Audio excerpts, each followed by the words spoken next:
बिस्मिल्लाहिर्रहमानिर्रहीम। अस्सलाम वालेकुम स्टूडेंट्स। आज हम क्लास 8 की साइंस का चैप्टर नंबर 2 स्टार्ट करने वाले हैं। इसके अंदर बेटा हमारा चैप्टर नंबर 2 जो था सेल डिवीजन, इसके जो मैंने लेक्चर जो है पिछले जो प्रीवियस वीडियोज़ हैं उनके अंदर इसको कम्प्लीटली जो है वो लेक्चर इसका प्रोवाइड किया था, जिसके अंदर हमारे पास जो थी ये सेल डिवीजन के बारे में, मियोसिस और माइटोसिस के बारे में, और ये न्यूक्लियस का कंप्लीट जो था वो ब्रीफली एक्सप्लेन किया गया था इसको। आज हमारा जो टॉपिक है बेटा वो है हेरिडिटी। अगर हम यहाँ पर हेरिडिटी के बारे में देखते हैं तो हेरिडिटी क्या है, ये एक कह लें कि एक विरासत है, जिसमें हम कहते हैं कि हेरिडिटी एक विरासत है जो हमें अपने पेरेंट्स से या हमारे अपने आबा अजदाद से हमें मिलती है। जैसे कि यहाँ पे रिप्रोडक्शन के दौरान जो है वो लिविंग ऑर्गेनिज्म का जो करैक्टर है वो करैक्टरिस्टिक पेरेंट्स से टू ऑफ स्प्रिंग जो है वो आगे इसके कह लें चिल्ड्रन, बच्चे जितने भी होते हैं उन सबको हम ऑफ स्प्रिंग कहते हैं। उनकी आगे औलाद जो होती है उसे हम ऑफ स्प्रिंग कहेंगे। तो इसके अंदर उन्होंने कहा है बेटा कि जो बेबी हैं या जो बच्चे हैं वो अपने पेरेंट्स की तरह कुछ दिखाई देते हैं। तो यहाँ पे उन्होंने इसी तरीके से प्लांट जो है वो भी अपने जो है वो सीड से आगे जो है वो आगे क्या कह लें ग्रो करता है, वैसे सिमिलर होता है, सेम चीज़ें होती हैं उसके अंदर। अगर हम यहाँ पे देखते हैं हेरिडिटी की डेफिनेशन, तो हेरिडिटी हम इस तरह से कहेंगे the characteristic such as colour, eye, skin colour and hair colour, face and attach the ear lobe, height, intelligence are the example of the characteristic that the transmission from parents to offspring. ठीक है, जो character हमें parents से of spring तक जो transfer किए जाते हैं उसे हम क्या कहेंगे, हेरिडिटरी करेक्टर। ठीक है, इसी तरीके से हमारे पास हमें पता है कि बहुत सारी जो चीज़ें हैं अगर हम देखते हैं ऐसे जो है वो वेरिएशंस आ जाती हैं। इसी तरीके से ये जो करेक्टर हैं वो एक पेरेंट से हमारे पास जो है वो आगे ऑफ स्प्रिंग में जाते हैं, तो वहाँ पर बहुत सारी तब्दीलियाँ भी हो जाती हैं। हम ये कह सकते हैं कि कुछ सिमिलर जो होते हैं वो सेम जो होती हैं करैक्टरिस्टिक भी आगे ऑफ स्प्रिंग में आ रही होती हैं, और कुछ जो होते हैं वो एक दूसरे से डिफरेंट भी होते हैं। उनके जो ऑफ स्प्रिंग होते हैं वो आगे से डिफरेंट भी होते हैं, तो उनके अंदर जो डिफरेंट किस्म की जो करैक्टरिस्टिक आएंगी उसे हम क्या कहेंगे, वेरिएशंस। ठीक है, उन्हें हम वेरिएशंस कहते हैं। आगे हमारे पास आ जाता है बेसिस ऑफ हेरिडिटी। मेन जो बेसिस है ना, जो इसकी बेसिक यूनिट है हेरिडिटी का, वो है जीन। ठीक है, जीन जो है इसका बेसिक यूनिट है। तो जीन असल में होता है क्या है कि एक इंस्ट्रक्शन है। ठीक है, हमारे पास प्रोटीन का मॉलिक्यूल जो है उसके ऊपर एक इंस्ट्रक्शन है जो कि पेयर की फॉर्म में होती है। जीन जो है वो किस फॉर्म में होती है, पेयर की फॉर्म में होती है। और हेरिडिटरी करैक्टर जो है ऑर्गेनिज्म जैसे कि tallness, dwarfness, eye, colour, free earlobe, attached earlobe, ये सारी चीज़ें जो है कौन कंट्रोल कर रहा होता है, pair of the jeans control कर रहे होते हैं। तो इसमें हमारे पास वन मेंबर जीन जो है वो pair come from the male parent and other than जो है come from the female parents. मतलब कि एक जो जीन है वो हमारे पास, मतलब कि ये कह लें कि आपके पास एक जीन है टॉलनेस की और दूसरी तरफ आपके पास एक और जीन है टॉलनेस की। ये आपके पास क्या आ जाएगा, मेल पेरेंट, और ये क्या होगा, फीमेल पेरेंट। ये दोनों जो हैं वो आपस में आएंगे आगे, तो आगे ऑफ स्प्रिंग के अंदर दोनों आ जाएंगे। तो ये आपके पास क्या हो जाएंगी कि इस तरह से आपके पास दोनों पेरेंट्स से एक एक जीन जो है वो आगे आती है। तो हम इसको ये भी कह सकते हैं जीन जो है वो अक्सर जो है वो सेक्शन है of the DNA. Deoxyribonucleic acid का एक फंक्शन है, डीएनए और प्रोटीन आपस में मिलके जो डीएनए है, डीएनए के ऊपर जीन्स होती हैं। DNA and set of instruction develop different characteristic of any organism. DNA को हम क्या कह सकते हैं, हेरिडिटरी मटेरियल भी कहते हैं। डीएनए और प्रोटीन जो है ये कंपोनेंट हैं किसके, क्रोमोसोम के। मतलब कि ये दोनों चीज़ें आपस में मिलकर क्या बनाती हैं, क्रोमोसोम्स बनाती हैं। और क्रोमोसोम जो है वो एक थ्रेड लाइक स्ट्रक्चर है, मतलब कि एक धागा नुमा सी साख्त है जो कि न्यूक्लियस के अंदर पाई जाती है, और ये हमेशा सिर्फ सेल डिवीजन के दौरान नज़र आती है। जब सेल जो है वो 1 से 2 में डिवाइड हो रहा होता है तो उस दौरान ये नज़र आती है। एटिपिकल जो क्रोमोसोम होते हैं, हम जिसको कह सकते हैं कि chromosome consist of the 2 arm, ये आपके पास क्रोमोसोम है, इसके जो है वो 2 आर्म है, ये इसके 2 आर्म है। इनको हम क्या कहते हैं, एक को हम कहते हैं क्रोमाटिड, इसको हम क्रोमाटिड कहते हैं। और इनके सेंटर में जहाँ पे ये दोनों आर्म अटैच होते हैं उन्हें हम कहते हैं सेंट्रोमियर। इसे सेंट्रोमियर कहा जाता है। और इन दोनों की रिलेशनशिप से जो है वो डीएनए जीन ये आपस में मिलकर एक पूरा कंप्लीट है, इनके दरमियान में आपस में एक रिलेशनशिप होता है। जैसे कि हम यहाँ पे एक एग्जांपल देखते हैं डायग्राम। जैसे कि ये आपके पास सेल है, सेल में ये न्यूक्लियस है, न्यूक्लियस के अंदर यहाँ पे अगर क्रोमोसोम देखते हैं तो इसके ये दोनों क्रोमेटिड हैं जो मैंने पीछे आपको जैसे दिखाया था, ये इसका सेंट्रोमियर आ गया। ये क्रोमोसोम जो है वो किसका बना हुआ है, डीएनए, और इसके दरमियान में डीएनए एक और चीज़ के ऊपर लिपटा हुआ होता है, उसे कहते हैं हिस्टोन प्रोटीन। ठीक है, ये जो डीएनए है वो एक सीक्वेंस से जाकर किसी चीज़ के ऊपर इस तरह से लिपटता है, उसके दरमियान में ये जो पाई जाती है उसको हम क्या कहते हैं, हिस्टोन प्रोटीन। क्योंकि हमने यही देखा ना पीछे के डीएनए और प्रोटीन मिलके तो है वो क्या बना रहे थे, क्रोमोसोम बना रहे थे। या डीएनए का कुछ पोर्शन जो होता है वो इस तरह से रैप हुआ होता है, वो उसके गिर्द हुआ होता है हिस्टोन प्रोटीन के गिर्द। तो इसी तरीके से उन्होंने आगे कहा है कि नंबर ऑफ़ जो क्रोमोसोम्स हैं वो हमेशा एक जैसी स्पीशीज़ के अंदर कॉन्स्टेंट रहते हैं, उतने ही रहते हैं। इनके जो बॉडी सेल्स होते हैं और जो सोमैटिक सेल्स होते हैं उनमें क्रोमोसोम्स होते हैं वो हमेशा पेयर फॉर्म में होंगे। और जो जर्म सेल्स होते हैं ना, जिन्हें हम क्या कहते हैं, गैमीट सेल, जो गैमीट बनते हैं वो स्पर्म और एग हैं। तो ये जो दोनों है ना, इनके अंदर spores which are formed by meiosis, ये भी meiosis contain 1 number of chromosome, इसके अंदर 1 नंबर ऑफ क्रोमोसोम होगा, पेयर फॉर्म में नहीं होगा।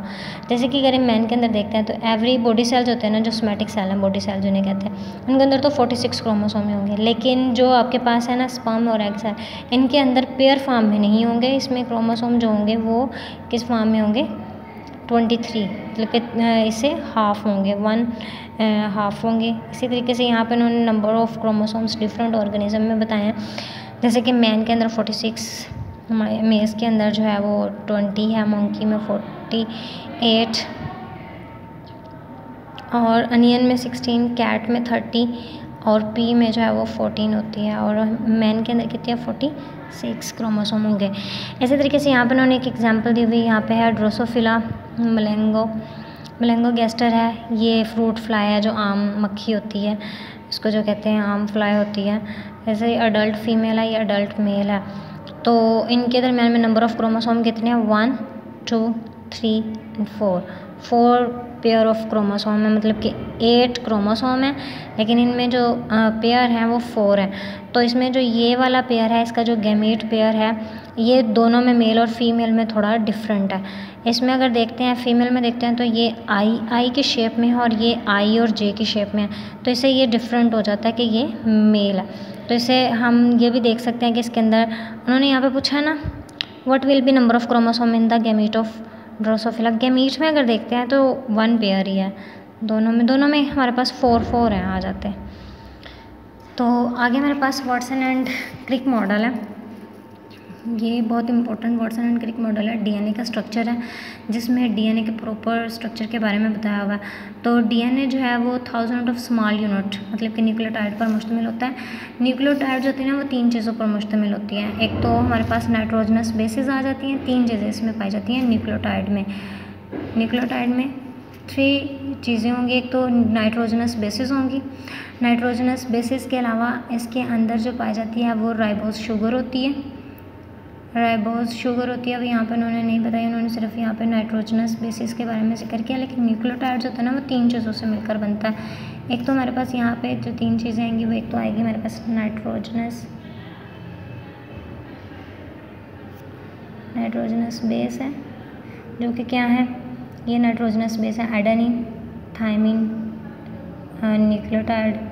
ये उन्होंने एडेनिन, थायमिन, न्यूक्लियोटाइड, थायोसिन, साइटोसिन न्यूक्लियोटाइड और गवानीन न्यूक्लियोटाइड, और उन्होंने आगे इनके न्यूक्लियोटाइड वर्ड यूज़ किया हुआ है कि हम ये कह सकते हैं कि जो उन्होंने ना न्यूक्लियोटाइड को ही कन्फर्म कर दिया। न्यूक्लियोटाइड वो होती है एटीपी, जिसे कहते हैं ना, हम कह लें कि न्यूक्लियोटाइड उसे कहेंगे जिसमें राइबोज शुगर आ जाएगी,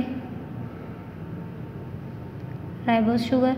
इधर यहाँ पर नाइट्रोजनस बेसिस आ जाएंगी, रिंग की फॉर्म में होती हैं, और इधर जो है वो फॉस्फेट ग्रुप आ जाता है। तो ये जो चीज़ मिलके बनाती है वो क्या बनाती है, न्यूक्लियोटाइड बनाती है। तीनों चीज़ें, राइबोज शुगर, ये है आपके पास नाइट्रोजनस बेस, कोई सी भी नाइट्रोजनस बेस, यहाँ पे एडेनिन, थायमिन, गवानिन, साइटोसिन, कोई सी भी नाइट्रोजनस बेस हो सकती है। यहाँ पे फॉस्फेट ग्रुप और ये राइबोसोम्स, ये पूरा टोटल मिलके क्या बनाते हैं, न्यूक्लियोटाइड बनाते हैं। इसलिए इन्होंने सबके आगे एडेनिन न्यूक्लियोटाइड, मतलब कि जहाँ पे न्यूक्लियोटाइड के अंदर अगर एडेनिन लगी होगी तो एडेनिन न्यूक्लियोटाइड कहलाएगी, थायमिन लगी होगी तो थायमिन न्यूक्लियोटाइड कहलाएगी, साइटोसिन लगी होगी तो साइटोसिन न्यूक्लियोटाइड कहलाएगी, गवानिन होगी तो गवानिन न्यूक्लियोटाइड। बस ये नाइट्रोजन यहाँ से जो है वो चेंज हो जाएगी, ये एज इट वैसे स्ट्रक्चर रहेगा और ये आपस में इस तरह से अटैच होते जाएंगे और एक ये जो है वो कह लें कि स्टैंड बनाते हैं जो एक ring like. According to Watson and Crick model, जो मॉलिक्यूल है कंसिस्ट ऑफ 2 स्टैंड, इसके अंदर 2 स्टैंड है, ये इसके 2 स्टैंड है, कंसिस्ट ऑफ 2 स्टैंड। वो बनते किससे, न्यूक्लियोटाइड से। ये जो न्यूक्लियोटाइड है आपस में जुड़ के यही बनाते हैं। तो 2 stand of DNA are link to each other, ये दोनों एक दूसरे के साथ जो है जुड़े हुए होते हैं और ये लिंक जो होता है इनके दरमियान में, दोनों स्टैंड के दरमियान में, ये क्रॉस बैंड लाइक लैडर, जैसे सीढ़ियाँ नहीं होती, लैडर की फॉर्म में होता है ये। उसके बाद में कैरेक्टरिस्टिक जो है वो ट्रांसफॉर्म कैसी होती हैं, हमेशा ऑर्गेनिज्म जो है वो गैमीट मतलब कि म्योसिस के ज़रिए नंबर ऑफ जो क्रोमोसोम होते हैं वो रिड्यूस हो जाते हैं, हाफ हो जाते हैं। अगर 46 है तो 23 रह जाएंगे, उन्हें हम कहते हैं हप्लाइड। मतलब ये कि अगर हमारे पास 46 है ना क्रोमोसोम तो हम इसे डिप्लाइड कहते हैं, 2n कहते हैं। अगर आपके पास यही नंबर ऑफ क्रोमोसोम हाफ हो जाते हैं, मतलब कि ये 23 हो जाते हैं, तो ये 1n हो जाता है, हप्लाइड हो जाते हैं। तो नंबर ऑफ क्रोमोसोम अगर रिड्यूस होते हैं यहाँ पर तो वो हप्लाइड कहलाते हैं। Haploid sperm and egg cells are produce, it mean heredity material DNA जो है वो रिड्यूस हो जाता है, मतलब कि हाफ हो जाता है इन गैमीट। हर गैमीट के अंदर नंबर ऑफ जो हमारे पास हेरिडिटी मटीरियल है वो हाफ हो जाएगा। तो आगे हमारे पास यही मेल एंड फीमेल ऑर्गेनिज्म जब आपस में मिलते हैं, हप्लाइड स्पर्म, क्योंकि दोनों के हाफ हाफ होंगे तो दोनों को मिलके जो आगे जाइगोट बनता है, जो आगे बनती चीज़ वो डिप्लाइड होगी, ठीक है, 2n होगी, क्योंकि वो 23 आपस में मिलकर तो पूरा जो है वो डिप्लाइड बना देंगे और वो क्या बन जाएगी, जाइगोट फॉर्म में आ जाएगी। और इसको हम complete heredity material restore in the zygote. Zygote के अंदर physical and functional unit of the character जो है वो जीन है, are the transfer the zygote, zygote के जरिए ट्रांसफ़र की जाती है। Zygote after passing through various changes, बहुत सारे चेंजेस के बाद डेवलप होता है into full organism with specific characteristic from both parent. Zygote is first cell from which life of the organism start. आगे हमारे पास आ जाते हैं इनहेरिटेबल करेक्टर और non inheritable character. Heritable character वो होते हैं जो ऐसे करेक्टर जो पेरेंट से ऑफस्प्रिंग के अंदर ट्रांसफ़र हों, उन्हें हम हेरिटेबल करेक्टर कहते हैं। जैसे स्किन का कलर, आई का colour, hair colour, free attach lobe, ये सारी जो करेक्टर हैं, जो हाइट होगी, इंटेलिजेंसी होगी, ये तमाम करेक्टर जो पेरेंट से ऑफस्प्रिंग में ट्रांसफ़र किए जाते हैं वो इनहेरिटेबल करेक्टर कहलाते हैं। और वो करेक्टर जो पेरेंट्स से जो है वो ऑफस्प्रिंग में नहीं ट्रांसफ़र किए जाते वो नॉन हेरिटेबल करेक्टर कहलाते हैं। ऐसे जैसे कि अगर कोई एक्सीडेंट हो गया तो कोई चीज़ जो है वो आपकी लॉस हो गई है, खुदा ना खास्ता, तो वो अगर अटैच वहाँ से उतर जाती है, खुदा ना खास्ता अगर कोई भी ऐसी चीज़ हो जाती है, कोई बीमारी ऐसी हो जाती है, तो वो करेक्टर जो है वो आपके आगे ऑफस्प्रिंग में नहीं जाएंगे, लेकिन जो है हमारे पास वैसे जो है वो ट्रांसफ़र होते हैं। हेरिटेबल करेक्टर ट्रांसफ़र होंगे, नॉन इनहेरिटेबल करेक्टर जो है आगे पेरेंट्स ऑफस्प्रिंग में ट्रांसफ़र नहीं होते। आगे उन्होंने ये इसकी एग्जांपल कुछ दी हुई हैं इनहेरिटेबल करेक्टर की, जैसे कि आइज़ के कलर्स, शेप, ये हर चीज़ जो है वो आगे इनहेरिटेबल करेक्टर है जो आगे पेरेंट्स से ऑफस्प्रिंग में ट्रांसफ़र होता है। इसी तरीके से ये देखें, ये फ्री है, फ्री लूब है, ईयर लूब है, और ये अटैच ईयर लूब है, ये भी करेक्टर जो है वो आगे इनहेरिटेबल करेक्टर है जो पेरेंट्स से ऑफस्प्रिंग में कन्वर्ट होते हैं। यहाँ तक हमारा लेक्चर था बेटा, आप लोगों ने अच्छे तरीके से इसको रीड करना है, अच्छे तरीके से इसको समझना है और अपना बहुत सा ख्याल रखना है। टेक केयर एंड अल्लाह हाफिज़।